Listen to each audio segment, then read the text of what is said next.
programa de hoy, Arquidiócesis de Nueva Orleans señala que católicos deben buscar alternativas éticas a la vacuna de Johnson & Johnson. Papa Francisco explica cómo la oración permite abrirse al misterio de la Trinidad. Además, lanzan certificación Provida Humane Vitae organizada por la Diócesis de Monterrey en México.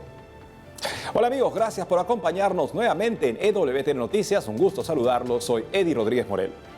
Empezamos el programa contándoles que la Arquidiócesis de Nueva Orleans en Estados Unidos llamó a los católicos a buscar alternativas éticas a la vacuna de Johnson & Johnson. Conozcamos los motivos.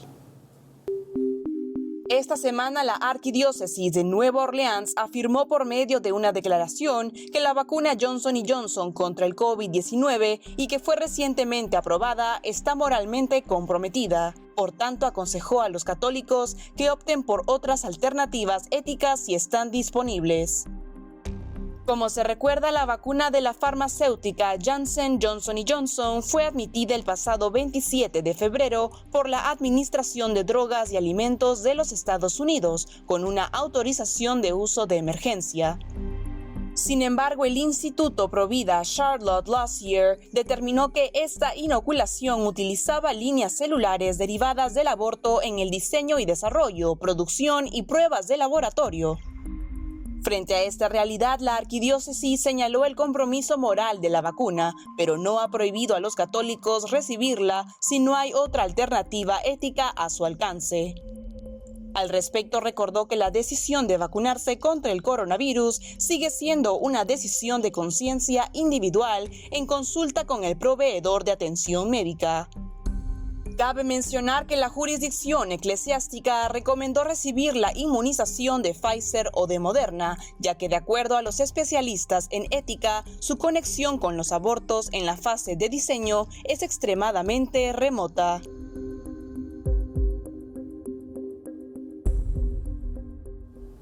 Ahora nos vamos hasta Roma, donde está nuestro corresponsal Miguel Pérez Pichel, quien nos tiene información sobre la audiencia general que presidió hoy miércoles el Papa Francisco desde el Palacio Apostólico. Adelante, Miguel. Hola amigos, saludos desde Roma. El Papa Francisco presidió la audiencia general de los miércoles desde el Palacio Apostólico del Vaticano y en su catequesis explicó cómo la oración permite abrirse al misterio de la Trinidad. Durante su catequesis de la audiencia general de este miércoles, el Papa Francisco señaló que Cristo con su predicación demuestra en qué medida Dios es Padre y que nadie es Padre como Él. Jesús enseña que Dios es el pastor que busca la oveja perdida, el Padre misericordioso que sale al encuentro del Hijo pródigo. Nadie ha visto al Padre. Ha sido Jesús quien nos lo ha revelado. Sin Él nuestra oración no sería capaz de alcanzar a Dios. Ni siquiera seríamos dignos de mencionar su nombre. La Biblia nos da varios ejemplos de súplicas que Dios no aceptó, porque no todas las oraciones son buenas. Sin embargo, es Jesús que colma nuestro anhelo enseñándonos a orar. Por eso nos hace bien reconocer la pobreza de nuestra oración. El Santo Padre también insistió en que no todas las oraciones son iguales y no todas son convenientes. La Biblia misma, explicó el Papa, atestigua el mal resultado de muchas oraciones que son rechazadas. Según el pontífice, la explicación es que en ocasiones Dios no está contento con algunas oraciones sin que el orante ni siquiera se dé cuenta. El Papa Francisco recordó en ese sentido que Dios mira las manos de quien reza y para hacerlas puras no es necesario lavarlas y acaso es necesario abstenerse de acciones malvadas. Ese es el motivo, afirmó el Papa, por el que los discípulos piden a Jesús que les enseñe a rezar.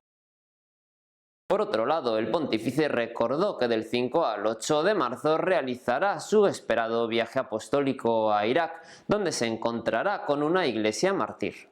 El Santo Padre reveló que desde hacía tiempo deseaba realizar este viaje a Irak para encontrarse con su iglesia mártir y su pueblo, un pueblo que ha sufrido mucho. El pontífice destacó el importante encuentro con líderes de otras religiones que tendrá lugar en Ur, la tierra de Abraham, y pidió a los fieles que recen para que el viaje se desarrolle de la mejor manera posible y que aporte los frutos esperados. Desde Roma, esta es toda la información por el momento. Informó para EWTN Noticias Miguel Pérez Pichel. Gracias, Miguel. El Santo Padre va a visitar a una iglesia que él mismo ha llamado iglesia mártir, iglesia de testigos, también que ha sufrido tremendamente por lo mismo, por la persecución del Estado Islámico y el oportunismo lamentable de muchos vecinos musulmanes que aprovecharon para depredar las pertenencias de los cristianos que dejaban sus casas huyendo. Es una situación muy delicada y muy difícil en la que el Santo Padre debe predicar el Evangelio, confirmar en la fe a los hermanos cristianos católicos en Irak para que ellos también puedan cumplir con su misión, que es dar testimonio del Señor Jesucristo con su vida y con sus palabras. Oremos por el Santo Padre, por su seguridad y por la de todos los que participarán de los eventos programados. En otros ámbitos, el Papa Francisco alentó a imitar el estilo de Dios en la cercanía, compasión y ternura. Recientemente, el Papa Francisco alentó a imitar el estilo de Dios para vivir de una manera más profunda la cercanía, la compasión y la ternura. Así lo expresó el Santo Padre durante una audiencia concedida al Centro Franciscano de Solidaridad, localizado en la ciudad italiana de Florencia. En ese contexto, el obispo de Roma agradeció a dicha organización porque desde hace muchos años viene realizando un valioso servicio de escucha y cercanía con las personas que se encuentran en condiciones económicas y sociales difíciles, familias que tienen que hacer frente a dificultades de diversa índole y personas mayores o discapacitadas que necesitan apoyo y compañía. Además, el vicario de Cristo subrayó que el Señor nos ha revelado el corazón de Dios, siendo este el de un Padre que quiere custodiarnos a todos, defendernos y promover la dignidad de cada uno de sus hijos, llamándonos a construir las condiciones humanas, sociales y económicas para que nadie sea excluido o pisoteado en sus derechos fundamentales, así como también para que ninguno tenga que sufrir por falta de pan material o por soledad. Por ello, finalizando su mensaje, el sucesor de Pedro recordó el testimonio luminoso de San Francisco de Asís, quien practicó la fraternidad universal y sembró la paz por todas partes, caminando cerca de los pobres, abandonados, enfermos y de los descartados. Pasando a otras informaciones, les contamos que hace poco inició la certificación Provida para jóvenes Humanevite, organizada por la Diócesis de Monterrey en México, y está disponible para cualquier país de habla hispana. Para contarnos más detalles al respecto, estamos conectados con Eric González Manzano, presidente nacional de la certificación Humanevite. Eric, te damos la bienvenida a EWTN Noticias. Muchas gracias. Saludos a todos los que nos escuchan. Muy contento de estar aquí con ustedes y muy agradecido. Eric, cuéntanos por favor cómo nació la idea de realizar esta certificación Humanevite y qué buscan con ella. Claro que sí, te platico que esta certificación nace como respuesta ante esta cultura de la muerte que nos acecha día con día. Y la intención es formar a todos los jóvenes católicos como defensores de la vida para atacar esta cultura de la muerte y promover la cultura de la vida a través de debates, a través de diálogos, a través de talleres y a través de conferencias de mucho interés y de todos estos temas tan importantes en nuestro tiempo. En ese sentido, ¿cuáles son los temas que se abordarán durante este tiempo de clases para la certificación? En la Arquidiócesis de Monterrey surgió la idea de dar estos temas tan importantes. Tenemos el tema del aborto, de la dignidad humana, de la atracción homosexual, las uniones homosexuales, la familia, temas de bioética como la eugenesia, la eutanasia, también tenemos temas de prevención del abuso infantil, la pedofilia, tema del suicidio, el tema de drogadicción, en fin, tenemos un sinfín de temas muy importantes que son los que ahorita los jóvenes pues tienen más duda, ¿no? Y que se debaten en las escuelas, en todos los ámbitos sociales, ¿no? Entonces creemos importante pues tocar todos esos temas para que no quede alguna duda sobre la postura que tiene la Iglesia Católica ante estos temas y sobre todo también los argumentos, ¿verdad? Que los jóvenes puedan tener los argumentos sociales, psicológicos, filantrópicos para poder defender la vida y la familia. ¿Y quiénes serán algunos de los ponentes que participarán durante las clases de certificación? Claro que sí, tenemos exponentes del Frente Nacional por la Familia, como es el presidente nacional, Rodrigo Iván Cortés. También tenemos representantes del Frente Nacional de Tijuana, Manuel Flores. Tenemos miembros del Médicos por la Vida, movimiento de doctores y enfermeras que están a favor de la vida.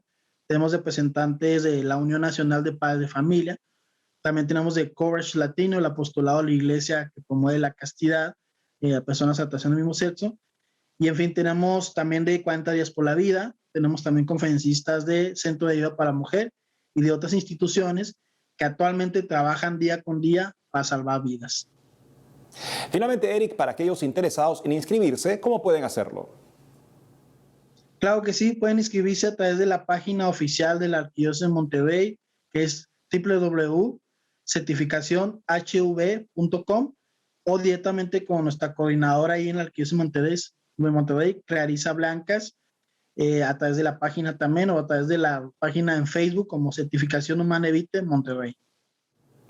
Eric González Manzano, presidente nacional de la Certificación Humana Evite, gracias por haber estado con nosotros hoy en EWTN Noticias. Muchas gracias a ustedes por la invitación. Muchas gracias por todo. Hasta luego. Gracias, Eric. Pasando a otras noticias, a inicios de esta semana, la imagen de Nuestra Señora de Zapopan visitó el santuario de Nuestra Señora de Guadalupe en Ciudad de México. Conozcamos los detalles. A inicios de esta semana, la imagen de Nuestra Señora de Zapopan, conocida como la Generala, visitó el santuario de Nuestra Señora de Guadalupe en Ciudad de México. Como se sabe, la Basílica de Guadalupe, en la capital mexicana, custodia la imagen sagrada de la Virgen María, aparecida milagrosamente en la tilma del indio San Juan Diego el 12 de diciembre de 1531. Según declaraciones de Fray José Martín Reza, rector de la Basílica de Zapopan, confiada a los cuidados de la Orden de Frailes Menores Franciscanos, esta peregrinación ha significado un momento muy emotivo, sobre todo lleno de alegría y de esperanza. Asimismo, el sacerdote franciscano destacó que una actividad como esta llama a la reflexión sobre salir de uno mismo, salir de ese lugar e ir a donde Dios nos llama e invita. Como se recuerda, la Virgen de Zapopan, patrona de la Arquidiócesis de Guadalajara en Jalisco, es junto a la Virgen de Guadalupe una de las advocaciones marianas más queridas de México. De igual manera, la tradicional romería celebrada cada 12 de octubre en honor a Nuestra Señora de Zapopan congrega cada año a cerca de 2 millones de devotos.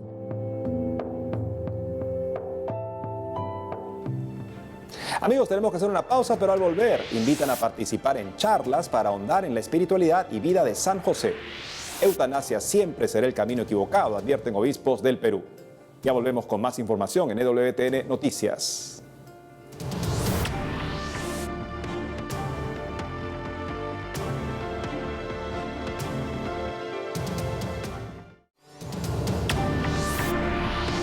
Bienvenidos nuevamente al programa.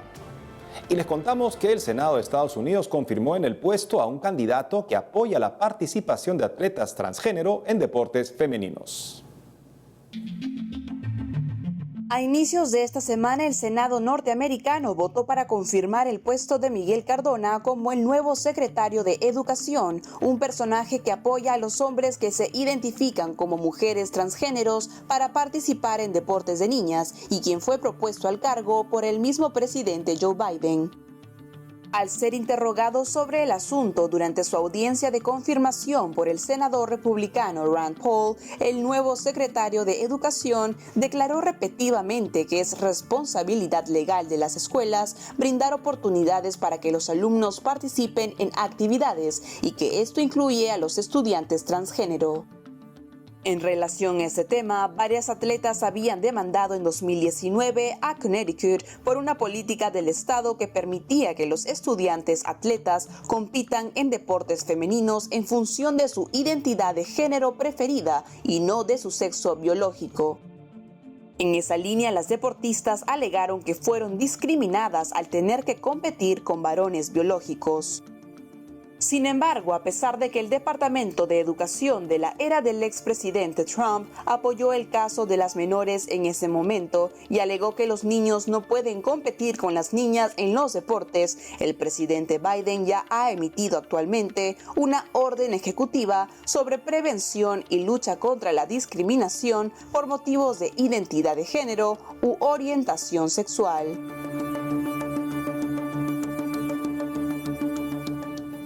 En otras informaciones, el obispo de San Sebastián en España reflexionó sobre cómo podemos aprender de San José a ser padres con valentía creativa. Veamos. Hace poco, el obispo de San Sebastián en España, Monseñor José Ignacio Munilla, explicó cómo podemos aprender a ser padres en la valentía creativa como San José. En ese sentido, el prelado citó la carta Patris Corde, escrita por el Papa Francisco, en la que el Santo Padre señala que cuando nos enfrentamos a un problema, podemos detenernos y bajar los brazos, o podemos ingeniárnosla de alguna manera, ya que a veces las dificultades son precisamente las que sacan a relucir recursos en cada uno de nosotros que ni siquiera pensábamos que teníamos. Al respecto, señaló que lo mismo ocurrió con José, quien fue creativo para sacar adelante a la familia de la que el Señor le había hecho custodio. La providencia de Dios contaba con la valentía creativa de San José. Contaba con que él no solo iba a ser obediente a los planes de Dios, sino contaba con que tendría la capacidad de desarrollar todos los recursos para ser el custodio de la Sagrada Familia. Por otro lado, Monseñor Munilla expresó que tenemos que tener una fidelidad creativa en medio de un mundo que ha dado la espalda a Dios, mantenernos fieles a la tradición y al mismo tiempo pensar de qué manera podemos llegar a los alejados. San José, el valiente humilde, el valiente obediente, el obediente creativo, nos encomendamos a él. Y pedimos, ¿no?, que nos dé la gracia de desarrollar todos los dones al servicio del Señor, al servicio de la Iglesia, para mayor gloria de Dios.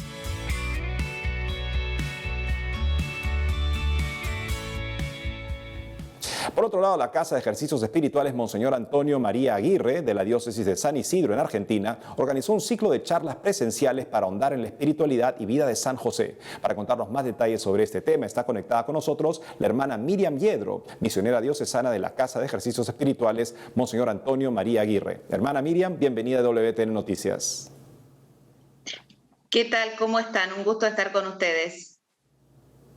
Hermana, ¿cómo se animaron a realizar estas charlas presenciales sobre la espiritualidad de San José y cuál es su objetivo? El objetivo es, antes que nada, nos parecía como un regalo de Dios que el año que estamos transitando sea dedicado a San José. La casa tiene un salón multiuso dedicado a San José, a todo lo que es su figura, todo lo que él nos regala. Y es como un santo muy querido por todos los que trabajamos en la Casa de Retiros Monseñor Aguirre. Entonces pensamos en este ciclo de charlas para que San José pueda tener como su lugar, su espacio, y mucha gente puedan estar como más cerca de él a través de estas charlas, este ciclo de charlas que es todo el año. ¿Y cómo se desarrollarán estas charlas? ¿Cuáles son los temas que abordarán durante estas jornadas? Vamos a empezar el 13 de marzo, que es el segundo sábado, y nos parecía como clave y esencial centrar la mirada en la palabra de Dios. Entonces el padre Gerardo Sodin, que es doctor en Biblia, nos va a acompañar desde los textos bíblicos que aparece la figura de San José. Después en abril vamos a tener la presencia de Monseñor Guillermo Caride, que nos va a hablar del silencio de San José tiene respuestas para el hombre de hoy. Después nosotros en la diócesis de San Isidro tenemos dos congregaciones, son diferentes congregaciones, pero como centradas en la imagen de San José, en la figura de San José, entonces nos van a acompañar también hablando de Nazaret como con San José y María y Jesús, y después también un jesuita, el padre Guillermo Blasón, nos va a compartir cómo San José tiene mucho para decirle también a todas aquellas personas que estamos como trabajando, asistiendo a las personas más pobres. Entonces, las charlas son los segundos sábados de cada mes. De marzo a diciembre tenemos pensadas y proyectadas distintos ciclos de charlas, son presenciales en tanto y en cuanto las medidas sanitarias nos vayan permitiendo. Y aprovecho también para decirse que ustedes son como muy vistos y que hay muchas personas que lo van siguiendo, y estamos terminando entre hoy y mañana de ultimar detalles para poder transmitir las charlas. Así hay muchas otras personas que pueden seguir porque por protocolo tenemos una cierta cantidad de personas nada más que pueden asistir. Por último, hermana Miriam, ¿podría comentarnos cómo pueden hacer las personas para participar de estas charlas? Sí, estas personas pueden escribir al correo electrónico de la casa, que es monsenoraguirre@gmail.com. Y ahí entonces nosotros les vamos facilitando el link para la conexión y también diciendo cuáles son las condiciones para poder participar. Hermana Miriam Yedro, gracias por habernos acompañado hoy en EWTN Noticias. Ha sido un gusto, así que muchas gracias. Gracias, hermana. Continuando con las noticias, les contamos que el prefecto de la Congregación para la Causa de los Santos expresó que la fama del beato Carlo Acutis ha ido creciendo. La figura de Carlo Acutis ha suscitado una gran atención desde su beatificación en Asís el pasado 10 de octubre de 2020. Según Vatican News, así lo confirma también la iniciativa de la librería Editrice Vaticana, que ha publicado una edición actualizada de la biografía del joven beato titulada Desde la informática hasta el cielo, dentro de la cual se presenta la opinión del cardenal Marcello Semeraro, prefecto de la Congregación para las Causas de los Santos. En sus declaraciones, el purpurado afirmó que esta fama va más allá de la dimensión local y confesó que la tocó con su propia mano en Asís durante la celebración por el cierre de la tumba del chico, que permaneció abierta durante varios días dentro del santuario de la expoliación, fechas que estuvieron marcadas por una enorme y profunda devoción popular, reflejada en la llegada de un gran número de personas de toda Italia. Cabe recordar que Carlo Acutis, quien vivió una infancia y adolescencia transformadas por la gracia de Dios, falleció a la edad de 15 años a causa de una leucemia. Sin embargo, desde muy joven vio la web como un vehículo de evangelización y catequesis, poniendo sus conocimientos informáticos al servicio del Evangelio y de la Iglesia, llevando a Jesús a través del Internet, las redes sociales, entre sus compañeros y entre los que vivían en contacto con él. Ahora nos conectamos rápidamente con nuestra corresponsal en Perú, Alessandra Rojas, quien nos hablará sobre el pronunciamiento de los obispos del país ante el fallo que permitirá que una mujer reciba la eutanasia. Adelante, Alessandra. Hola amigos, reciban un cálido saludo desde Lima, Perú. Para iniciar con el reporte de las noticias, les cuento que ante el fallo del Poder Judicial que permitirá a una mujer recibir la eutanasia en el país, la Conferencia Episcopal Peruana manifestó que este siempre será un camino equivocado.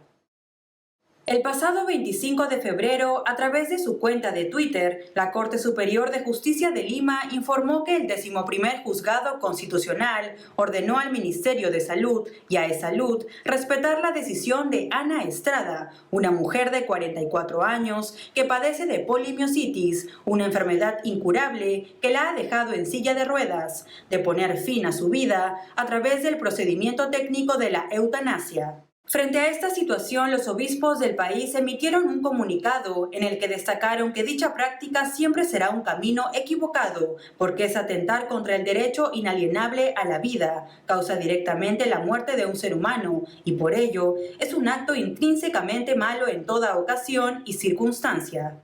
Asimismo, recordaron que la Constitución del Perú establece con claridad que el fin supremo de la sociedad y del Estado es la defensa de la persona humana y el respeto de su dignidad, por lo que se debe cuidar, respetar y promover la vida desde la concepción hasta su término natural, algo que ninguna autoridad puede legítimamente imponer o permitir. Por otro lado, expresaron que comprenden el sufrimiento que Ana Estrada Ugarte viene atravesando a causa de su enfermedad, por lo que se solidarizan con ella, le ofrecen su oración y cercanía para que en medio del dolor y la angustia que le ha tocado vivir, abra su corazón a la fe, a la misericordia y al amor de Dios. En otras informaciones, la diócesis de Chiclayo, en el norte del Perú, dio a conocer que tras la realización de la campaña Oxígeno de la Esperanza, podrán comprar 2 plantas de oxígeno para ayudar a los más necesitados de la región. Como se recuerda, la iniciativa solidaria fue lanzada a mediados de febrero para responder a la gran necesidad de oxígeno medicinal que hay en la región tras enfrentar el aumento de casos de coronavirus. Al respecto, el obispo de Chiclayo, Monseñor Robert Prevost, comunicó con gran alegría que no solo han alcanzado la meta que se había propuesto al inicio de la campaña, sino que la han superado y por mucho, ya que según explicó, se logró reunir más de 1.4 millones de soles, alrededor de $383,000, cuando la meta original era de 800,000 soles, unos $190,000. Asimismo, dio a conocer que la primera planta ya está comprada y la instalarán cerca al centro de Cáritas, de modo que la segunda pueda ser comprada para ponerla en otro lugar y darles a ambas el mantenimiento necesario para continuar con este servicio durante mucho tiempo. Y antes de despedirnos, les cuento que en Perú ya fue levantada la cuarentena estricta, de modo que algunas regiones han retomado sus actividades con la mayor normalidad posible. No obstante, en la ciudad de Lima se han reabierto centros comerciales y otros espacios, pero no se ha permitido la reapertura de los templos. Lamentamos esta decisión para con la Iglesia y oramos para regresar pronto a la celebración de la Eucaristía de forma presencial. Amigos, esta es toda la información que tenemos de la Iglesia en el Perú hasta hoy. Regresamos pronto con más noticias. Informó para EWTN Noticias, Alessandra Rojas. Gracias, Alessandra. Y amigos, es todo por hoy. Gracias por habernos acompañado. No dejen de seguirnos en las redes sociales y de lunes a viernes tenemos una cita a las 12 del mediodía, hora de Miami, por Radio Católica Mundial en su programa Más que Noticias. Hasta mañana.